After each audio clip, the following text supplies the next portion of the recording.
So guys வணக்கம். So இன்றைக்கி என்ன பார்க்க போகிறோன்னா நம்ம புது எக்யூப்மெண்ட் தான்.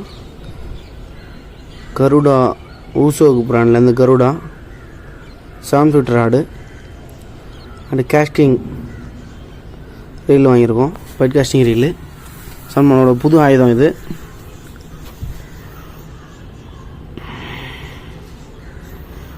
பார்க்கலாம் நீங்கள் அவுட்லுக்கை.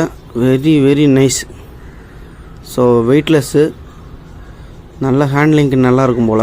ஸோ நல்லாயிருக்குன்னு சொன்னதால வாங்கியிருக்கோம். மேக்ஸிமம் யார்ட்டையும் கிடைக்கல, ஒரே ஒரு ஷாப்பில் மட்டும்தான் இருந்துச்சு, வாங்கியாச்சு. ஸோ கைடு பார்த்தீங்கன்னா 9 கைடு இருக்குது. உங்களுக்கு ஹெவி பீஸ் இது. நல்லா வெயிட், நல்லா லோடு அதிகமாக தாங்கும். இது வந்து பார்த்தீங்கன்னாக்கா லூர் வெயிட்டு எல்லாம் இதில் ஸ்பெசிஃபிகேஷன் இருக்குது.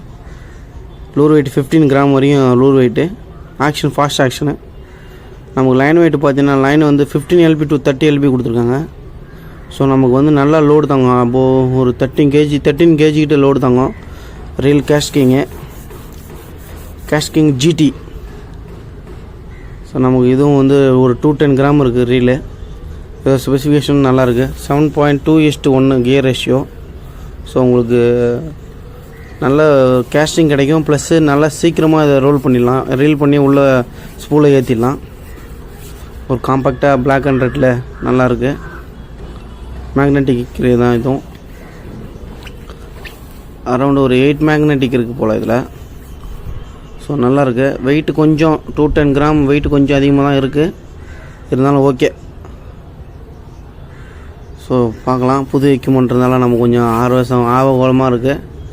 ஏன்னா எப்படி யூஸ் பண்ணுறோம் என்னன்னு தெரியல. இப்போ தான் வாங்கி லோட் பண்ணியிருக்கோம். இப்போ பாருங்கள், கியர் ரேஷியோ கொடுத்துருக்காங்க. நல்லாயிருக்கு ரீலு. ஸோ செட் பண்ணி பார்ப்போம்.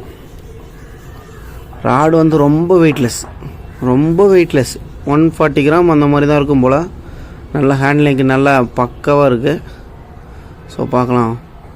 ஹெவி ஃப்ரண்ட் பீஸ் நல்லா ஹெவியாக இருக்குது. பக்காவாக செட் ஆகிடுச்சு. ரீல் அண்ட் ராடுக்கு நல்ல காம்போவாக இருக்குது. ஸோ அன்எக்ஸ்பெக்டட் இது. ஸோ தனித்தனியாக தான் வாங்கினோம். ரீல் வேறு ஒரு ஷாப்பில், ராடு ஒரு ஷாப்லேயும். பட் நல்லா காம்போவாக செட் ஆகிடுச்சு. ஸோ பார்க்கலாம்.